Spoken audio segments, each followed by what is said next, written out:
let me see how this sounds, and then we're ready to do this one. I'm a little nervous, but I'm feeling good about this. What are you nervous about? I'm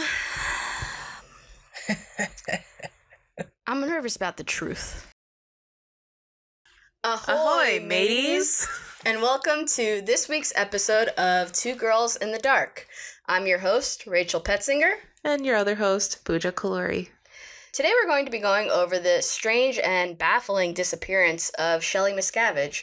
She is the wife of the head of the Church of Scientology, David Miscavige, and she hasn't been seen in public since 2007. I was in some grade, middle school in 2000. We were in 10th grade. Oh, shit. We were in Miss Ruggiero's English class in 2007, dude, yeah. All right, well, shows you how much I know about time. Regardless, that's a long time to be missing. This is a special episode for us today, so this will be a good one. It'll be a little bit longer, so stick around for the ride. And Shelly, if you're out there, come home. Or to Rachel's couch anyway. For those who aren't Shelly, we hope that you enjoy this. And Pooja, let's get into it. Let's get into it.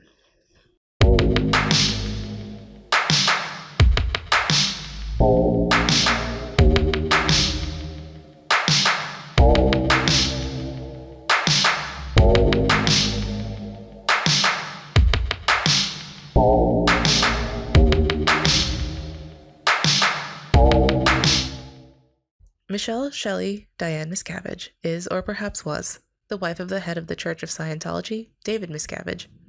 She was her husband's right hand, working as his assistant for almost 20 years, and even managed the church's relationship with its highest profile member, Tom Cruise, until she completely disappeared from the public eye in 2007. The Church of Scientology maintains that she is living a private life devoted to church work.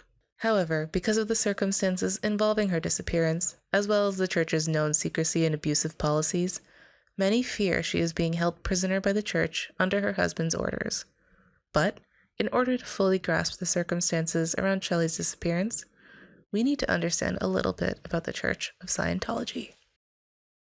The Church of Scientology was founded by science fiction writer L. Ron Hubbard in the 1950s, when he published his ideas and practices in his book, Dianetics, the Modern Science of Mental Health.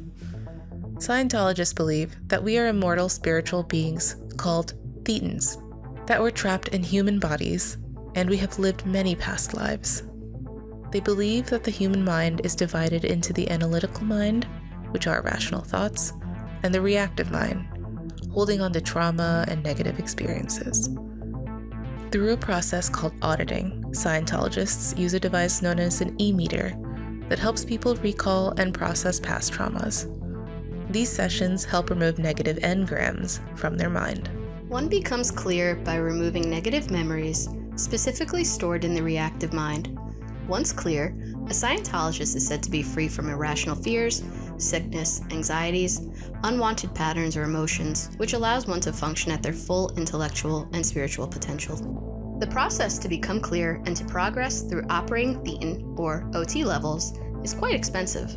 Members must undergo intense auditing and take specialized courses, which increase significantly as you move up through the levels and get to learn about Xenu, an intergalactic warlord who ruled over civilization years ago and decided to take billions of thetans from his planet and bring them to Earth. Thetans were supposed to be destroyed, but they were trapped on Earth. These thetans are said to have caused spiritual harm, leading to the mental and physical issues we humans experience today. Because church members are required to pay exorbitant amounts of money to advance within the church, and the pressure to continue paying for services and donations has led to criticism that the Church of Scientology operates more as a cult rather than a religion. But that's far from the only thing that's been controversial about Scientology. The church is well known for its celebrity influence, targeting celebrities to gain public attention. Some current celebrities involved with Scientology include Tom Cruise, John Travolta, Danny Masterson, Ann Archer, Michael Pena, Elizabeth Moss, Nancy Cartwright, Jenna Elfman, Giovanni Ribisi. The church is vehemently opposed to psychiatry, believing it is a harmful and corrupt field, believing problems like depression and anxiety are due to engrams and can be cleared through auditing, not medication or therapy. The church has been known to use aggressive tactics to suppress critics, former members, and journalists, including harassment, lawsuits, and intimidation. This is known as their fair game policy. Scientology has been accused of separating families through disconnection, where family members are pressured to sever ties with any family members who are critical of Scientology or leave the church. There have been numerous allegations within the Sea Org for forced labor, confinement, and beatings, which we'll get into later. In 1971, Ron Miscavige heard about this new religion called Scientology. He sends his son to a 45-minute Dianetics session. At the end of the session, the young David exclaims that he has been cured of his asthma. The family moves to Scientology's headquarters in West Sussex, England. David is regarded as a Scientology prodigy, becoming its youngest professional auditor at age 12. Eventually, the family returned to Philadelphia, where nearby David went to high school until joining the Sea Org at age 16. The Sea Org is the most elite group within Scientology. L. Ron Hubbard and the Sea Org lived and worked on ships during the late 60s and early 70s, before permanently moving to land sometime around 1974. Sea Org members have pledged to dedicate their lives to the church for eternity, signing billion-year contracts. They work every day for long hours and are only paid $50 a week. They live in communal housing provided by the church in strict conditions with very little, if any, personal freedom, and are subject to harsh discipline. It's here where two young, devout Scientologists, David Miscavige and Shelly Barnett, met and started a relationship. Shelly Barnett and her sister were put into L. Ron Hubbard's care by their parents when Shelly was around 9 years old. She worked as one of his Commodore messengers, delivering messages for him and working on the ship. Shelly was described as being loyal and dedicated to Hubbard and Scientology, but among the other girls on the ship, reserved, quiet, a bit of a loner, and cold at times. David, on the other hand, was charming and charismatic, although was seen as a bit of a bootlicker with a hair-trigger temper. The two married in December 1982, although some sources say 1980, and they became known as the It Couple within Scientology. In 1986, Hubbard died. For the last few years of his life, he had been in hiding after being named an unindicted co-conspirator in Operation Snow White, an act of espionage by Scientology to infiltrate government agencies and purge unfavorable records about the church. 11 executives, including Hubbard's wife Mary Sue Hubbard, pled guilty and were convicted in federal court of obstructing justice, burglary of government offices, and theft of documents and government property. With Hubbard gone, David Miscavige strong-armed his way to the top, even overthrowing Hubbard's widow, Mary Sue. Among David's first orders of business was making his loyal wife, Shelly, his assistant. There's one story regarding Shelly's family that I would like to mention before we go any further. In 1985, Shelly's mother, Flo Barnett, died under very suspicious circumstances. She was found dead with a shot to the head from a rifle, with an additional 3 rifle shots to her chest, even through a breast implant, as well as superficial slash marks on her wrists that were identified as possibly having been several days old. After an investigation, Flo Barnett's death was ruled a suicide. Prior to her death, Flo had joined a Scientology splinter group and had taken copies of confidential upper-level materials with her. David and Shelly were allegedly disgusted by her behavior. While David denied any part in his mother-in-law's death, calling it a personal tragedy in his family's life, there are witnesses who claim that regarding her death, David had said that bitch got what she deserved. Another witness claimed that when she expressed condolences to Shelly about her mother's death, Shelly responded, "Good riddance to that bitch." While David Miscavige honors and maintains L. Ron Hubbard's legacy, Scientology operates much differently under his tenure than Hubbard's. After Miscavige usurped total control over the church at the young age of 26, he ran the church in a much more authoritarian and corporate manner. One of his greatest achievements came in 1993 after Scientologists for years harassed and intimidated members of the IRS. The church finally became recognized as a religion and thus became a tax-exempt organization. However, it wasn't long after this win that the church faced perhaps its biggest scandal, the death of Lisa McPherson. McPherson was a Scientologist living in Clearwater, Florida, who in 1995 was involved in a minor car accident and soon afterwards had a psychotic episode, removing her clothes in public. McPherson refused psychiatric observation due to her Scientologist beliefs and checked herself out after a short evaluation. She was taken to the Fort Harrison Hotel in Clearwater, Scientology's headquarters, and was put under the care of staffers there. According to Scientology, she was brought there for rest and relaxation. However, sworn statements show that she was brought there for an introspection rundown, essentially an auditing process intended to handle someone having a mental breakdown. McPherson was kept there for 17 days. She became incoherent and violent. She had bruised her fists and feet while hitting walls. She refused food and became dehydrated. On December 5th, 1995, staffers believed she had developed an infection. They drove to get her help. However, fearing she would be put under psychiatric care, they passed by 4 hospitals until reaching one where a Scientologist doctor worked. Once they arrived, McPherson showed no vital signs. Hospital staff tried to resuscitate her for 20 minutes before declaring her dead. While the church was indicted on 2 felony charges of abuse and/or neglect of a disabled adult and practicing without a medical license, charges were dropped after the state's medical examiner changed the cause of death from undetermined to accident, and a civil suit brought on by McPherson's family was settled in 2004. Despite Scientology getting off relatively easy, those close to Miscavige noted that the huge PR nightmare caused a change in his already cold demeanor. Under Miscavige, top executives who have left the church, including Mike Rinder, Marty Rathbun, Tom DeVotte, and Mark and Claire Headley, claim to have been verbally abused, humiliated, ridiculed, forced to work around the clock, and have been beaten and witnessed beatings by Miscavige. In 2004, at Scientology Gold Base in Hemet, California, Miscavige created what is known as the Hole. Here is said to be where top executives would be confined and punished for displeasing Miscavige. Those who have been confined in the Hole and have escaped to tell their stories have reported that it was crowded, with men forced to sleep in cots or sleeping bags around the main conference room, and women in cubicles and small offices.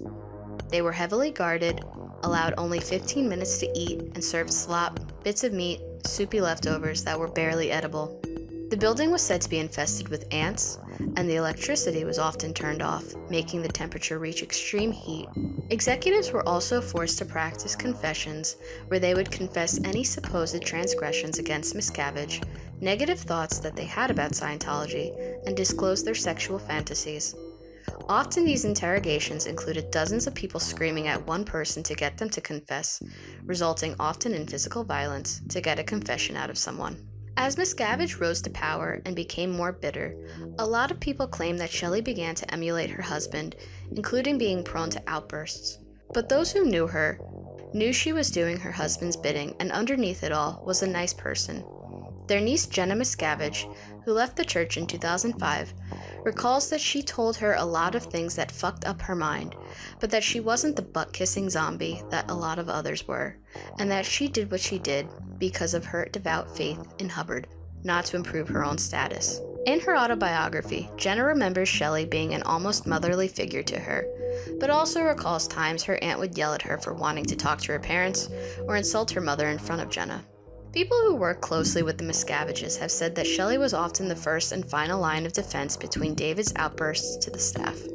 Claire Headley says that Shelly was the only person she ever saw try to intervene if he started beating someone.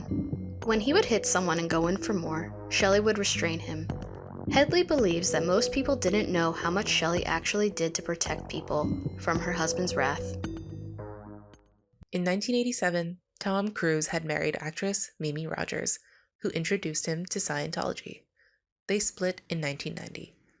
Rogers left Scientology, but Cruise stayed in the church. After his divorce from Nicole Kidman, Shelly led a project to find Cruise a new girlfriend. About 100 young Scientologist actresses were interviewed, not being told why. Eventually, Tom Cruise and Katie Holmes became engaged. It was around this time that the Miscaviges' marriage seemed to be falling apart. Shelly was reportedly becoming upset and frustrated with how much time her husband was spending with Tom Cruise, as well as Tom Cruise gaining an almost godlike status within the church. Shelly was also becoming suspicious about David possibly having an affair with his communicator, Lou Stuckenbrock, although this has never been proven.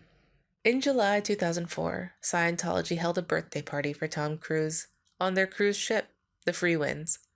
David was apparently growing more erratic and singled Shelly out, denigrating her in front of other members. She was seen crying. Before we go forward, it's important to note that the exact timeline of events is a little convoluted. Some sources say Shelly's disappearance was sometime in August or September of 2005. Others say it was June 2006. At some point within this timeline, Shelly returned from a trip on the Freewinds before David, and had seemed to have looked visibly changed. Former Sea Org member, who was then Scientology's chief spokesman Mike Rinder, said that Shelly had asked him if David was wearing his gold or platinum wedding ring, which, he believed, was her way of asking if David was still wearing his wedding ring at all. Shelly seemed to know that she was living on borrowed time, being very sheepish and withdrawn. In the summer of 2005, David went to work in Los Angeles, while Shelly stayed at Int Base. This was odd, as they had always been everywhere together, for every meeting, event, photo op. Wherever David was, Shelly went with him. But now they were spending time apart, for the first time in over 20 years. During David's absence, Shelly decided to take on a number of tasks that her husband had been wanting to get done, perhaps trying to get on his good side. One of these tasks was filling out an org chart that David had been trying to complete since the 90s. She shifted some people's jobs and titles around. Those close to them say she organized the chart based around those who David seemed to have it out for, so that they wouldn't be subject to his outbursts as often. When David returned, he flipped out that she had done this behind his back. He returned to Los Angeles, and according to Shelly's assistant at the time, Valerie Haney, Shelly followed him by car, but came back shortly after. About a week later, perhaps in a last-ditch effort to appease her husband, she boxed some of their belongings and put them in storage in preparation for a renovation of their villa. This was also among the many tasks that David had been talking about doing for a while. However, the next day, Shelly was gone. Valerie said in an interview she witnessed Shelly being escorted into a car and crying. In November 2006, Tom Cruise and Katie Holmes were married in Italy. Everyone who's anyone was in attendance. David Miscavige was Tom Cruise's best man. Actress Leah Remini from the sitcom King of Queens, who had been a lifelong Scientologist and friend of Shelly's, took note of Shelly's absence. When Leah casually asked people where Shelly was, no one wanted to answer her.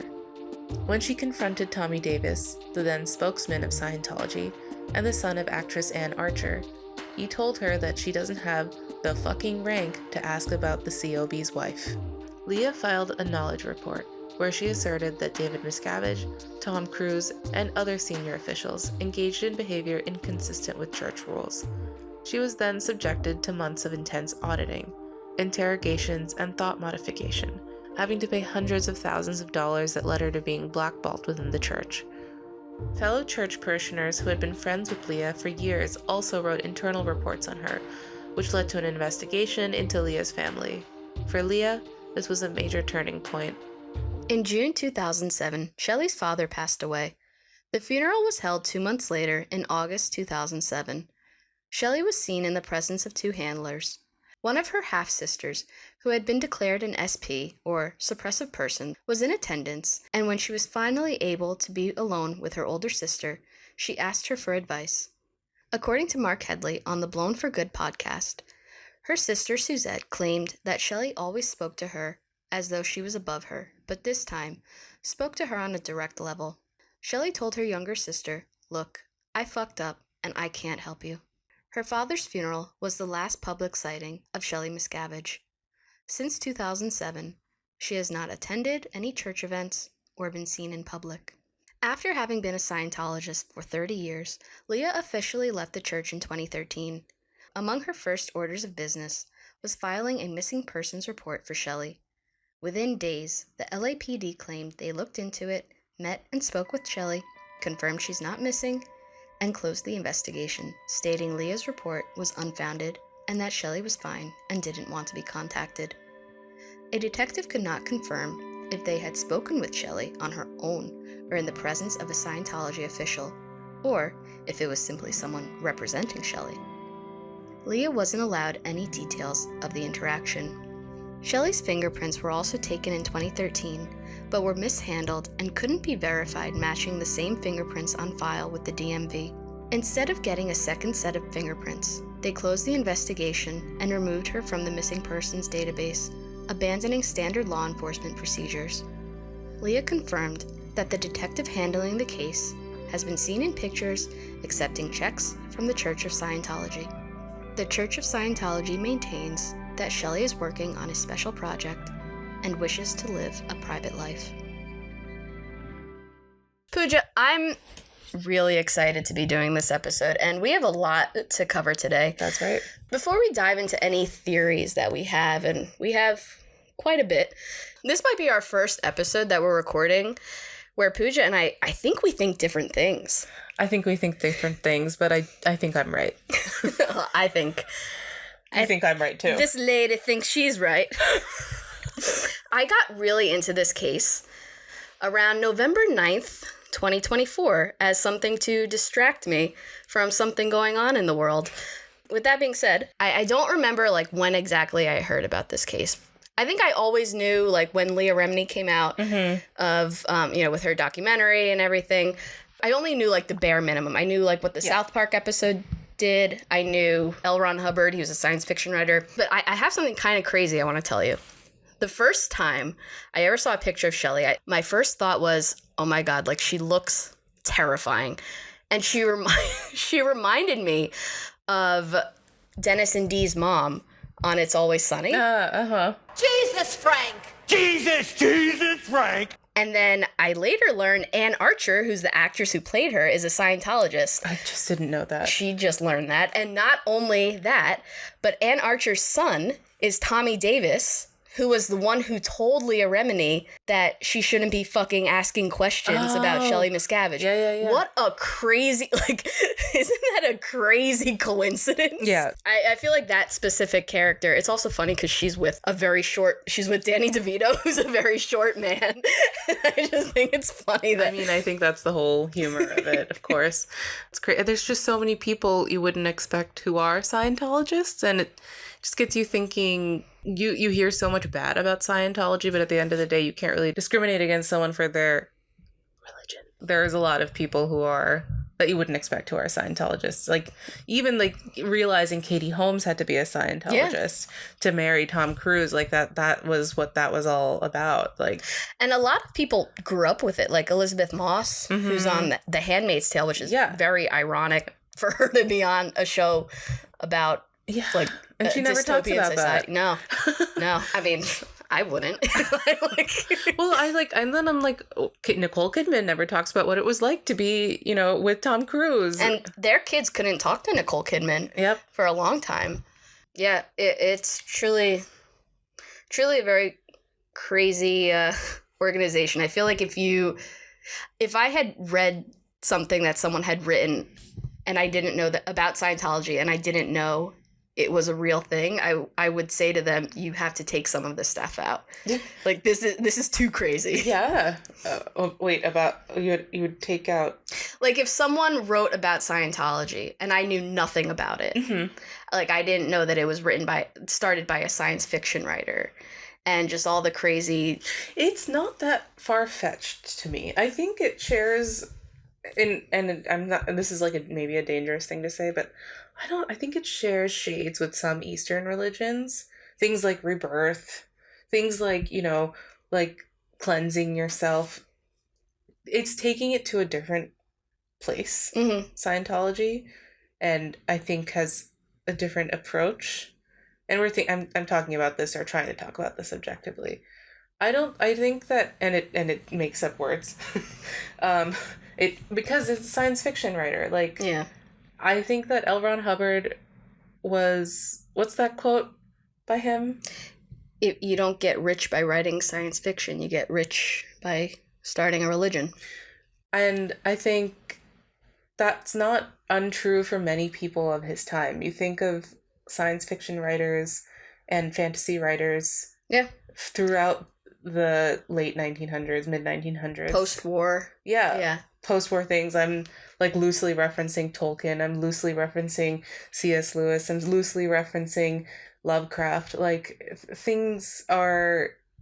cults are religions. I just want to be clear with this episode. I'm not here to shit on Scientology in general.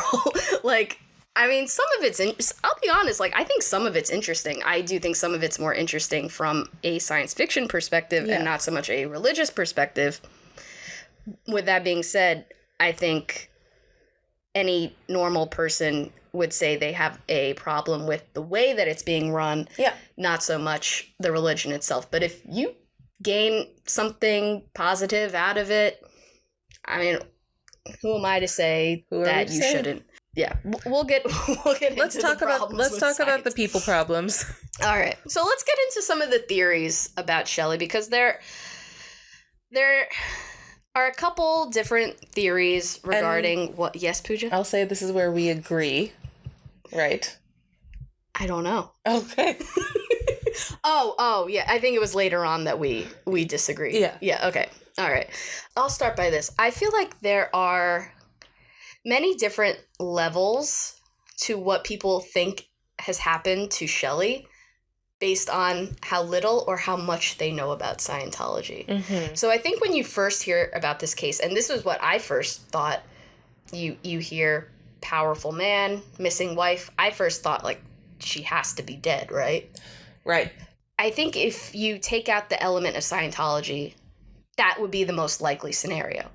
The problem with this is you can't take Scientology out of this scenario. It's rooted in it. Yeah.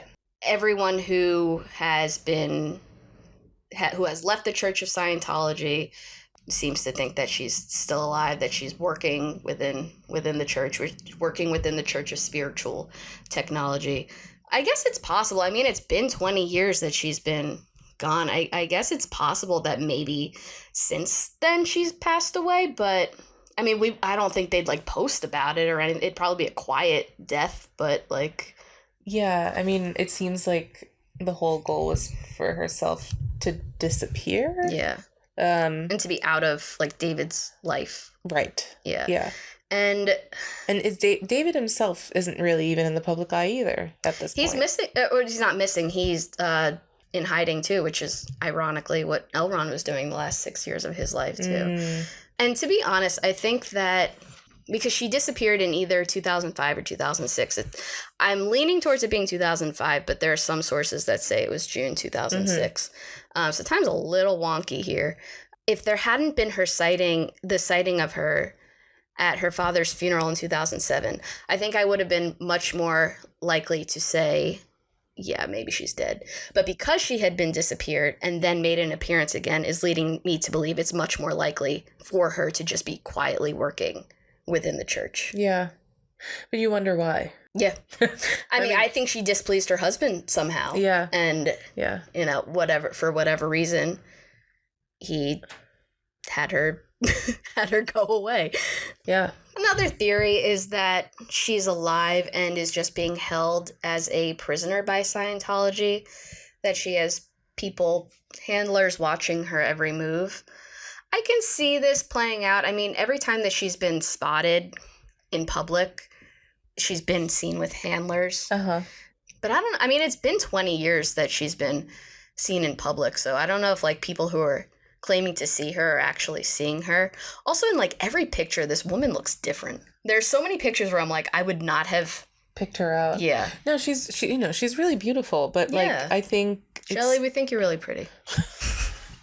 She's beautiful, but I think what I was gonna say is that she isn't like, you can see her. Like, for example, we watched the We Stand Tall music video, and I was like, oh, that's her, but it didn't like. I didn't know what she was gonna look like. Yeah. You know what I mean? She's got a kind of like nondescript sort of vibe. Whereas David Miscavige looks super recognizable. Yeah. I like this theory about her, that she's kind of like not being held captive. I think that she likes the Church of Scientology. I don't. She was extremely loyal to L. Ron Hubbard, so I don't think there's a reason for her, whether or not she's being there on her own. Yeah. Free will or not, I don't think she has a reason to leave the Church of Scientology. Her whole family, I mean, her parents are deceased, but like, yeah, her sisters, any friends that she had would be in the church. And she doesn't really sound like the kind of person who like wondered what life was like outside of the church, you know? Yeah, I think she was brainwashed. Sure. And I think she maybe could have had potential to wonder about that, but I think she was just so devout to Hubbard and was so and believed so much in his vision and what he had to say that she didn't wonder. I mean, maybe she did.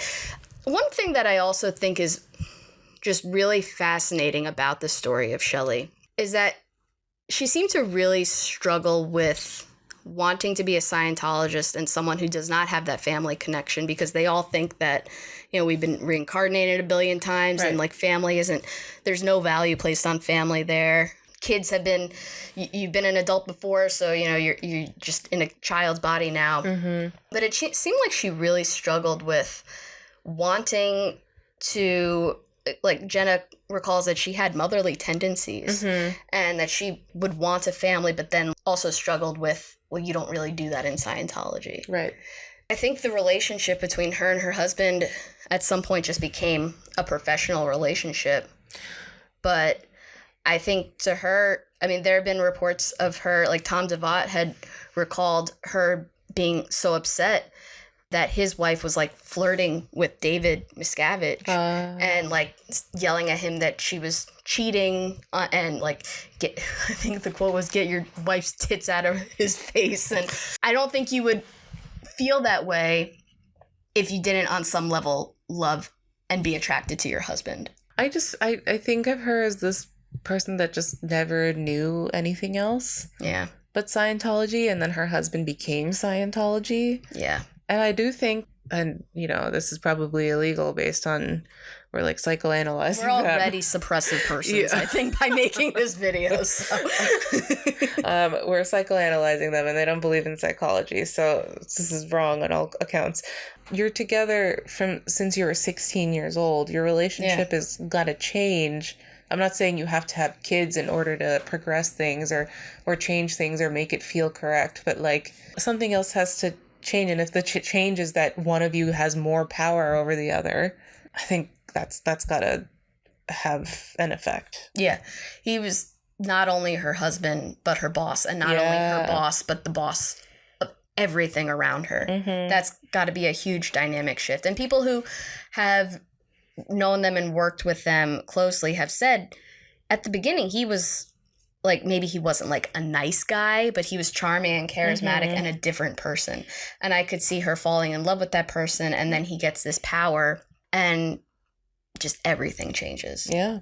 I see a lot online asking why, if she's okay, if she's alive, why doesn't the church just say it? Yeah, just like say it or put her in somewhere, like some event, some ideal org opening where they could say, Shelly's here, she's alive, she's all right. Yeah. Claire Headley, who is one half of the Blown for Good podcast, they're an excellent podcast if you're interested in Scientology, you know, not Scientology, but ex-Scientology life and stories that they have. They have so many fantastic stories. She has said that they don't care. It doesn't matter to David Miscavige what other people think. And doing so would only draw attention to the fact that people care about Shelly and that people want to know where she is. Yeah. And he wouldn't want that for his wife. I don't think he wants to admit that. Yeah, like he doesn't want to admit that people care, but I also don't think he cares that people care. Yeah, I mean, he has, as a religious leader, different things to worry about. Yeah, you know, what's Tom Cruise gonna wear? I don't know. And then the last theory would be that she is alive and well and not held prisoner, but there on her own accord, and that she wants to be there, and that's what I'm leaning more towards. So the Church of Spiritual Technology, mm-hmm, that's a related to Church of Scientology? It's like they have like different departments, I guess, for lack of a better word. Yeah. So that's one of the departments of Scientology. Right. So what they do there is they transcribe steel plates to make LRH's words survive an apocalypse. In the very likely event that shit hits the fan very soon, L. Ron Hubbard's words live for eternity. They think steel is going to survive the apocalypse. I mean, there's a vault. Like, you can find pictures online, like, through drones. Like, I guess the Last of Us, we survive and we have these coordinates. I don't really know how it works. To me, it sounds like busy work, to be honest. It's supposed to be very honorable, secretive, but That's where people who... It's giving, like, nun. That's a good point. And he is giving, like, whatever you have. Priests? No, not you. I don't know. Other religions. Religions where, like, you can't marry. Like, Pope! The Pope! Oh, the Pope. I mean, David Miscavige, for all intents and purposes, is the Pope of Scientology. The Pope of Scientology. So she was like, I need to do this and not be married. You go be a nun. It's also probably, I don't know. Jenna seems to think that they could have probably gotten Jenna. I don't know if I've mentioned Jenna Miscavige as their niece. I'm a huge fan. I love Jenna Miscavige. She wrote a book of... Like, how do you know her? I don't know her. I would love... She'd be like my dream guest on the podcast if she wants to come on, but I don't know her. She wrote a memoir about her growing up and experiences within the Sea Org called Beyond Belief. I forget the rest of the title, but I know the first part of it is called Beyond Belief. I think it's my harrowing experience in Scientology. But she seems to think that, like, they could have just secretly have gotten divorced. He still wears his wedding ring in pictures and stuff we've seen since 2007. Yeah. Okay. But I don't know. He could have gotten secretly remarried. I don't know. I could see it being like a nice thing to not be married to him anymore. And she's like just done with marriage. He probably wouldn't allow her to get married. I mean, the thing is, he's staying loyal to L. Ron Hubbard's writings. He's taking a different tone to the church, but he is staying true. She also stays true and loyal. I forget where I was going with this. But yeah. I think they're two very devout. I think they're differently devout Scientologists. I think Shelly treated it more like a religion. Yeah. And I think David saw it as a business opportunity. Yeah. And that kind of is a larger discussion about religion in general, right? Yeah. That's how, I mean, Christianity sure has gone through its business era. Yeah. All religions collect donations in some form, and the leadership all needs to get paid in some form. It's all kind of a volunteer organization. Volunteer. And then people say, like, what's the difference between religions and cults? Like, there isn't really a difference. It's a very thin thin line. Like, cults, you have to pay a lot. Whether Scientology is one or the other or both or neither, I'm not saying, but... A little bit of both. Allegedly. But Jenna had said in a video that she, like, had seen genuine moments of, like, love between her aunt and uncle, and I feel like this, at the end of the day, is kind of a sad story about a marriage that deteriorated, and under normal circumstances it could have just ended in a divorce. But because of the Scientology element, it just had to end in someone having, like, no one knows where someone is. I just wonder why it's so high profile. Is it because of the connections they've made? Why Scientology, or this missing person? Like, why would... not why a missing person is high profile in general, but I mean, why would their divorce have been so, like, high profile? Because... within Scientology, now this is interesting, because within Scientology, a divorce is seen as, like, a failure because you couldn't work out through whatever auditing or what have you, whatever process that you have to resolve conflict between yourself, between others, between your community. Dissolving your marriage is seen as, like, a total failure. And I think that to some extent, David Miscavige would have lost face if people knew publicly that he and his wife got divorced. But the funny thing is, Shelly's parents got divorced. David's parents got divorced. L. Ron Hubbard went through divorces. Tom Cruise has been divorced several times. Yeah. So yeah, it's interesting, but I think that's why they couldn't just get divorced. I mean, Shelly knows everything that David has done, whether it's been allegedly beating people up or allegedly sending people to the hole. She knew everything. So aside from that being, like, seen as a failure through the eyes of Scientology followers, she can't just be out there. It's just interesting that an amicable divorce is a less desirable option than slowly separating from your wife and then making her disappear. It's what we all want to actually do instead of pay lawyers and get a divorce. But Yeah. It's just like a slow breakaway. Yeah, like, let me just walk away, pack my things today. I'll move out tomorrow, that is funny. Like, that would be like, in an ideal world, I mean, David Miscavige did what every divorced person probably wants to do. Slowly back away. Yeah. No.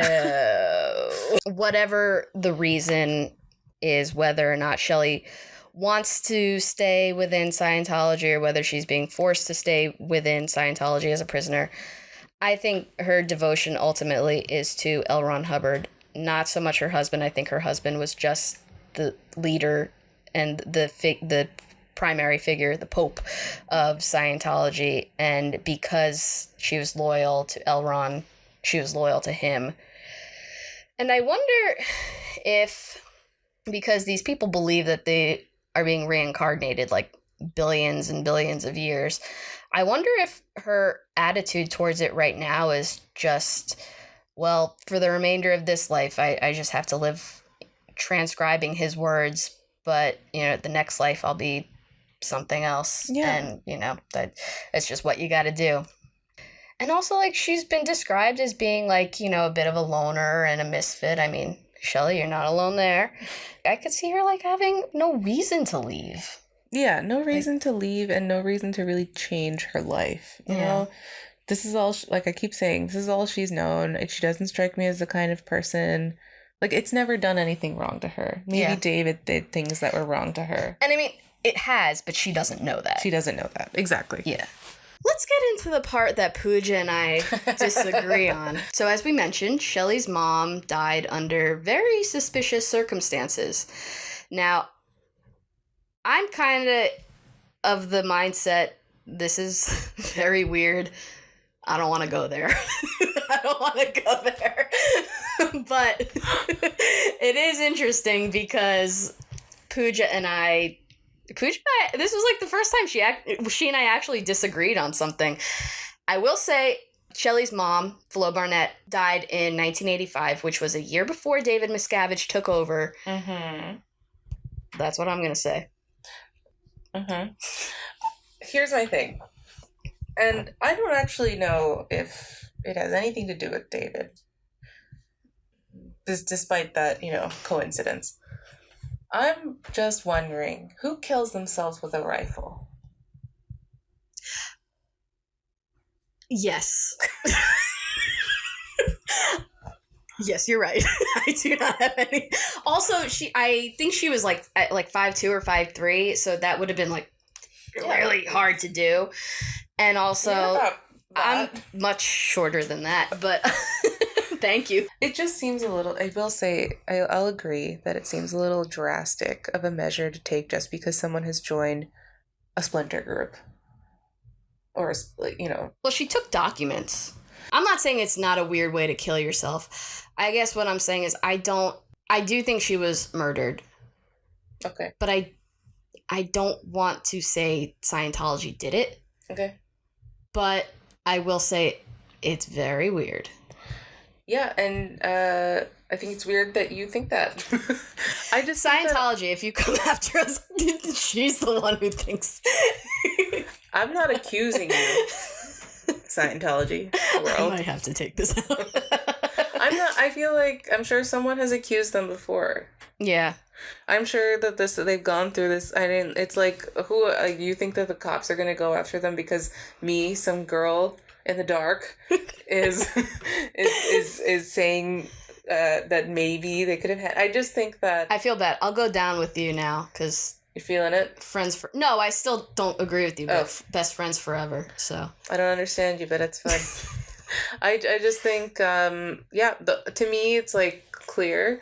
I also think that organizations like this, it's like you've seen it in mobs, you've seen it in cults. There are so many permissible ways to either like murder or disappear someone when you have the power to do it, and ways to avoid the law. Like, we can't even give this entire case an Uncle Bob rating because where was the law? Yeah, in regards to the Uncle Bob's rating, when I was thinking about it, I was like, you could give them 0 because they didn't, there's the footage, they can't they can't say if they actually met her or not. If I were Leah and I filed that missing persons report as she was, I'd be furious. Yeah. Be like, that tells me nothing. Yep.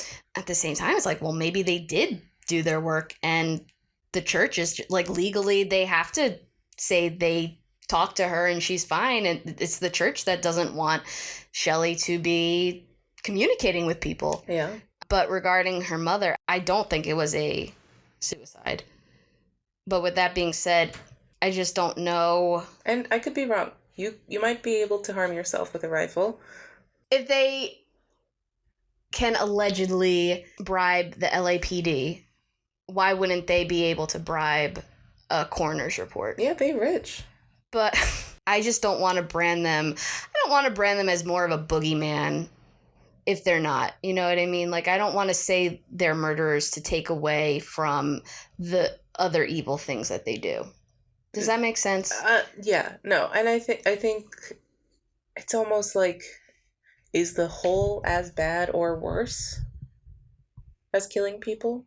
What do you mean? Like, if she, like, oh, well, like, it is, like, getting sent to the hole worse than is torturing people, and kind of like, I like, in a world where we know that exists as like a truth, how can we say that's any better or worse than ending someone's life? Yeah. And the worst part is, I bet a lot of those people who are or were in the hole, if you open the doors and said you're free, like what we think of Shelly, they wouldn't go. Yeah. Because they think they deserve to be there and that they're doing Elrond's... It's their... Yeah, they think they're in a penance, but is that, like, something the law can argue? Yeah. I mean, if you're an adult and you want to be there, they can't force you to leave. Regardless of whether Flo Barnett was murdered or not, there is one really interesting thing regarding Shelly's reaction to her mother's death. So initially, when I had read this story, and in the Vanity Fair article, they talk about Shelly being like, well, good riddance to the bitch. But I had read this article, and I don't have where it is now because the website said that whoever wrote it, that Scientology is attacking them. Oh, great. And they took it down. I don't know if that's a good omen. But they said that it came from the book Expert Witness by Jesse Prince, I believe. According to this account, Shelly had been advised by David to go in for auditing, and this auditor who's like from the account said that she was like crying and very upset when she had said how her mother had died. This person said, how do you like shoot yourself with a rifle 4 times? And she like looked at them and looked at the ground and was like, I don't know. So based on this account, it sounds like she was extremely distraught over her mother's passing, or her mother's murder. And then this person said that they had then gone to David and said like what happened with Shelly and how Shelly was, and David thanked him and then said that bitch got what she deserved regarding Flo. Yeah. So I'm not touching that. But it is that stuck out to me. When I read that, my heart kind of dropped because Shelly obviously didn't really grow up with her parents, at least from whenever she was on the ship with L. Ron Hubbard. Yeah. And I kind of was like, it's sad regardless, what happened with Flo. But part of me was like, all right, well, at least, Shelly, it's sad that she didn't have a relationship with her, but at least she wasn't too heartbroken over it. But after reading that, I was like, well, oh, man. I think that part's interesting because that goes back to Shelly and like why I feel like she's okay right now, because she doesn't know any better. She has been in this world for so long. There are probably very brief moments in her life that she's ever really thought about her relationship with her mother. The world outside of the world she's been built up in. And yeah, I think it's interesting that you can have that kind of reaction to your mom's death. Which one? Both. That it can both exist, that her gut reaction was like, oh, she got what she deserved, or not. I know that was David, but like her mirroring David's response, and then someone asking her a second question about it, and then saying, hey, oh wait, both exist in the same. And it would make sense for her to have this normal human reaction, but then for your husband, who's also your boss, to kind of put on a face like it doesn't matter to me. Yeah. I just think it seems like Shelly struggled with wanting connections. She also just wanted to be a good Scientologist. Yeah. Which is, again, why I think she's fine. I feel like she was struggling with normal human attachment. Yeah. And then also what she's been told her whole life. Also commonality that you see in many sad cult stories. Yeah. I've been talking about this case, like I said, for like however long since someone's been elected. It's been a real good distraction for me from what's been going on in this country. And I've tried to like get my family, my Aunt Barbara, it was so funny. I wondered if my Aunt Barbara was really my mom because I brought this up with her and she was like, oh yeah, and the Sea Org, and they're so messed up, and like she knew. So shout out to my Aunt Barbara. But my mom's like, honey, like why does this bother you so much? And my lovely brother Will, he was like, what are you going to do with this? Like, all this information, like, what are you actually going to do with this? So I wanted to start a podcast to spite him. So Shelly Miscavige was largely why I started this podcast, just to spite my brother. But in all honesty, I think this is just such an interesting and sad case. And I think it is the perfect example of what's wrong with the power that religion has in this country and what happens when people get way too into religion and when religion just has way too much control over the people in it. It sticks out to me for a couple reasons. On a personal level, I'm going to be honest, David and Shelly Miscavige remind me so much of my parents. I know that like I don't know them on a personal level, so maybe I'm wrong. Both David Miscavige and my dad, short gentlemen, both have asthma. They're born exactly a month apart. My dad's March 1960. David Miscavige is April 1960. From New Jersey. Love Tom Cruise. They both belong to organizations where I don't know why they wear military uniforms. My dad's in the Civil Air Patrol. That makes more sense why they wear military uniform. Didn't like his mother-in-law. Didn't like his wife. And then my mom, I mean, you know my mom, like no nonsense corporate lady, very by the books, very, very into business, works with her husband. I guess you could describe Shelly that way. She thought about that. Had a mom named Flo. My mom's name is Flo, who also sadly passed away in the 80s.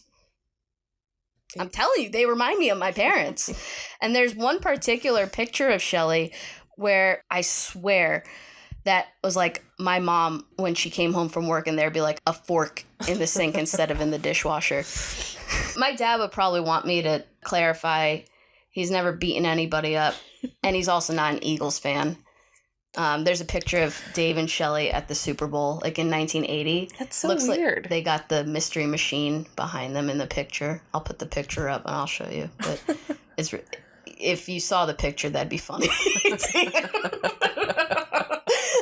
Thank you, Rachel. And aside from that little anecdote, what really sticks out to me about this case, and we've said it, I think this highlights the element of the real human lives trapped within Scientology. And whether Shelly wants to be there or not, I think her story, once you get past the mystery of where Shelly, it's very easy to connect to and then get more involved in like other people who all have had their lives stolen by the Church of Scientology. Totally agree. I feel like I had a cursory knowledge of the Church of Scientology, peripheral, as you were saying previously. And I think it's almost like not relevant whether or not how Shelly is doing. Like I think it's a life that has been altered deeply, and like one of so many. And it is a little bit of a rabbit hole. Once you start here, you start seeing the sort of like, it's like a domino effect of how, I mean, and you were saying it before, it's interesting because it's what happens when people forget to put people at the center of religion, and start to just make it about something, money, power, control, all. Yeah.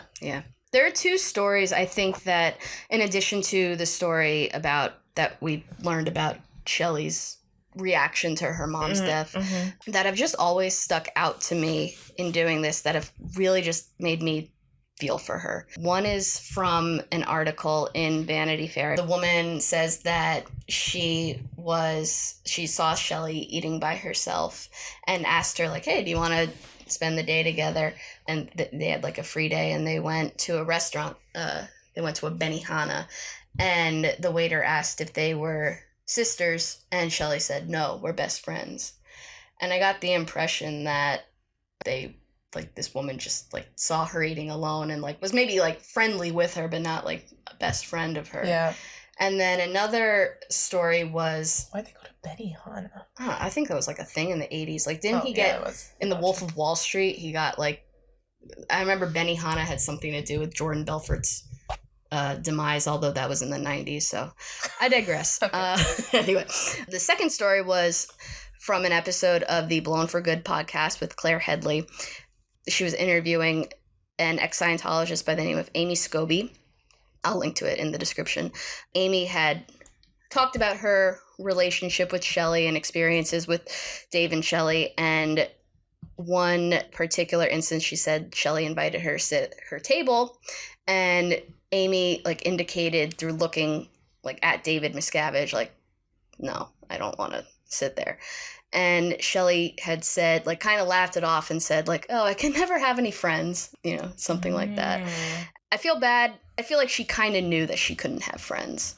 I doubt Shelly will ever see this, but I would hope that she knows to some extent, like, what Leah Remini has done to bring awareness to the evils of Scientology, getting Shelly's name out there. I mean, this wasn't really, like, public knowledge that Shelly was missing until Leah Remini brought it up. And all the people who do care, the Headleys, Jenna Miscavige, other people, former Scientologists, at the end of Claire's podcast, Where's Shelly Miscavige on the Blown for Good podcast, she always asks, if you could talk to Shelly, what would you say? And everyone always, like, they say along the lines of, like, I wish I could give her a hug, you know, and I'm sure that Jenna has stories of messed up things that her aunt said to her. I'm sure she wasn't a saint, and I'm sure she did things in the name of Scientology, helping her husband. Yeah. But I feel like at the end of the day, she was a good person, just really fucked over. Yeah, I mean, depends on what you believe. That maybe most people are good people. They just have bad opinions. Yeah. I wonder what her life would have been like without Scientology. It's so hard because just like her relationship, like, everything about her is Scientology. Yeah. She was raised in it. She fell in love in it. She found a job in it. Like, every facet of your life, like, she lived on a boat with it. Like, you can't separate her from Scientology. Everything that we define ourselves by, the little things in life. Yeah. We're Scientology. Yeah. And so it's really hard to imagine, because you can, like, probably there's parts of her personality that we can devise, but even then, they could have changed if she wasn't a Scientology. Yeah. She was in it young. I think I heard from Claire Headley's podcast that her family joined when she was 4. So that's like, you know, nothing else. Yeah. I think my first memory is from when I'm 4. I think mine was 3. I remember playing with a little boy at my 3rd birthday party and telling him I was about to have a little brother. Oh. And then Will was born 2 months later, so that's my earliest memory. And then he made you make this podcast. And he made me make a podcast. I have a couple other things I'd like to bring up on more lighthearted notes regarding the Miscaviges and Scientology and, stuff they can't sue us over. They were dog lovers, and they had 5 beagles, and they had them wear miniature Sea Org uniforms and had staff salute them as cute. they passed by. I think that's cute. I would 100%. I could see myself doing that. Can you see Kuma? Like, or Butler? I mean, Butler's dead, but like, I could 100% see any of the dogs I've loved in my life. I have dressed them up. Yeah, no, and I think a beagle is a great one to do that with. Okay, great fact. Okay, they were not at sea. No. They came back from. Shelly went to high school and then dropped out at 16 because they didn't need her to have an education. But the ship, the Free Winds, went back onto land in like whenever she was in high school, sometime in the 70s. Okay, yeah. That's good. Dogs at sea feels wrong. Maybe it's not wrong. To wrap up this episode, Pooja and I had an idea to ask each other this or that questions regarding Scientology topics, Scientology adjacent topics. If anybody is not familiar with the 1990 We Stand Tall video, it was a leaked Scientology video. I think this came out it was made in 1990, but it got leaked in 2011. And it was a video that David Miscavige had commissioned, akin to We Are the World. I think it was regarding, I'm not exactly sure. I think it was, he just wanted a We Are the World video. Some people said that it was regarding them finally becoming tax exempt, but that didn't happen until 1993, so I don't think that's exactly true. But I had Pooja listen to it today. Let me tell you something. We Stand Tall fucking slaps. I don't care what you say. That song is so catchy. If I had heard that song in 1990 and knew nothing else about Scientology, hands down, I would have become a Scientologist. Pooja, let me ask you. We Are the World or We Stand Tall? I think you know where I stand. I want to hear. You stand tall. I stand short. I just want to say We Stand Tall. That is like proof of David Miscavige's Napoleon complex. It has to be. Okay, I'll just leave that. But it's catchy. That's not the point. It's not the point. It's catchy. It's very catchy. I feel like there's no wrong answer because Michael Jackson was also not a great person. See, here's the thing. So We Are the World, it has Cyndi Lauper and Bette Midler, two of my favorite people. But yeah, it also has Michael Jackson. And you're talking about musically. I do think We Stand Tall. Yes. I will say I heard it for the first time today. It's not really stuck in my head. If I had to sing We Are the World right now, I could do it. But that's not fair because you know We Are the World. That's not fair. We grew up on We Are the World. So okay, final answer. We Stand Tall or We Are the World. Oh, Rachel. Is this something we disagree on again? We can. The reason why we're such great friends is because we can disagree and then it's We Are the World. Fuck. I thought I had her. All right. It's catchy though. You should all listen to it. Yeah, I'll link it in the description. All right. Next question. Do you want to go or should I go? Yep, I'll go. I have a nice. Do you like the way I have my hat? Yep. Especially for this question. Rachel, are you more afraid of David Miscavige or Donald Trump? David Miscavige. I will agree with you. David Miscavige has scary blue eyes. I look at them and I'll look at a picture and I feel like I have to look away. What color are Donald Trump's eyes? I feel like all I see... I don't want to know. I don't want to know what color his eyes are. Okay, so we're more afraid of David. I agree. I'd have a hard time making eye contact with both of them. But I feel like with David Miscavige, it's more like... terror. Yeah. Yeah, I agree. I'm with you. All right, next question. Okay. Pooja, are you more afraid of North Korea or Scientology? Scientology. Interesting. Can you elaborate? That was a gut reaction, but I have more questions about the question. picture Scientologists like having weapons of mass destruction. Right. No, I go back. I was just the thing that always gets me about Scientologists is that they're like out in the world. Tom Cruise is a Scientologist. Elizabeth Moss is a Scientologist. Like people. Bart Simpson is a Nancy Cartwright. Oh. Yeah. Oh. Yeah.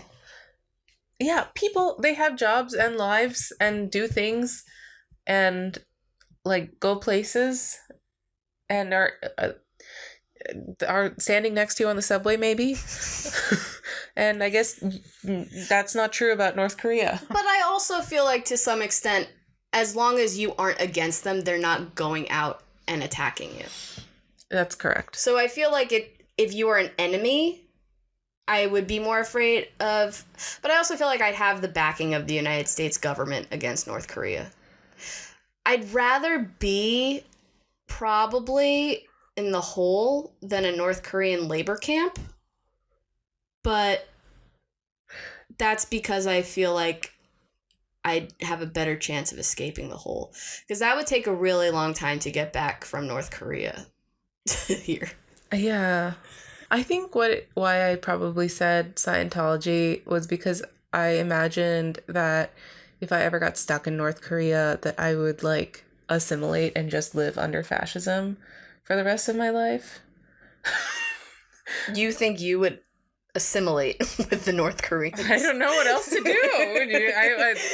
If in the situation in which I am not murdered and assassinated by the North Korean government for being an American in North Korea, yeah, I'm gonna assimilate. What do you want me to do? You'd have to learn Korean. Fine. This is an open-ended question.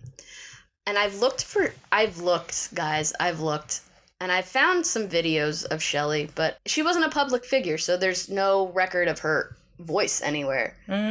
What do you think her voice sounded like?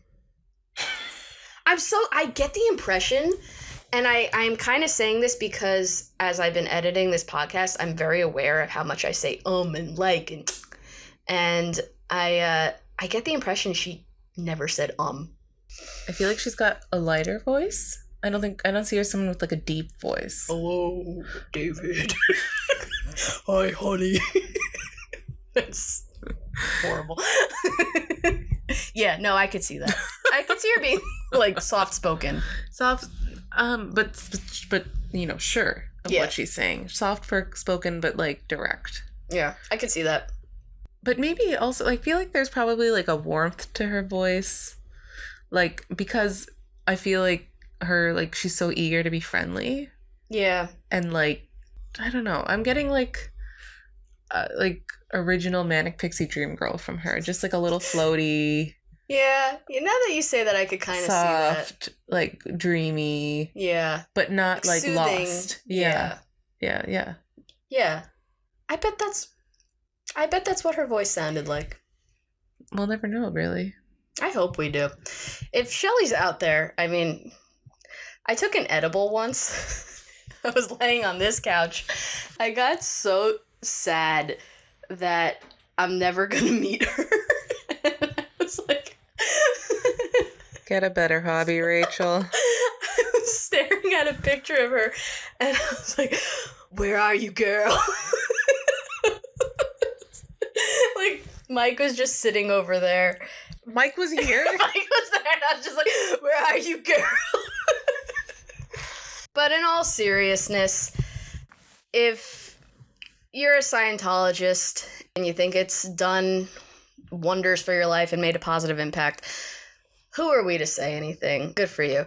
I think any reasonable person, their problem is with how the church is being run, whether it's the, having to pay to play essentially, or the alleged beatings or abuse of members or separating families. That has to stop. I hope Shelly's okay, but she's not the only person who has had their life destroyed by Scientology. That's right. There's a nonprofit called the Michael J. Rinder Aftermath Foundation.